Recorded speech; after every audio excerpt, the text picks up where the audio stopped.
Hey everyone, in this video I'll show you the exact steps to sign up and set up your first project in Asana's free plan. First, go to asana.com, click Get Started Free or Sign Up. You can sign up with your email or Google account. After signing up, Asana asks what you want to use it for. Select Manage Projects and Tasks. Click Next. Choose who you work with, like just me. Click Next. You'll land on your main dashboard, called My Tasks. To create your first project, look on the left sidebar. Click the plus sign next to Projects. Choose Create New Project. Select the blank project template.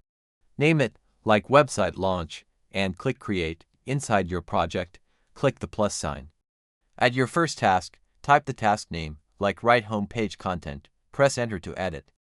Add more tasks the same way. Now, click on a task to open details. Add a description and set a due date. Assign it by typing a teammate's name. Finally, invite your team. Click Share at the top right. Type their emails and click Invite. And that's it.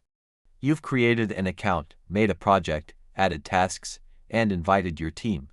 If this got you started, please like and subscribe. See you in the next video.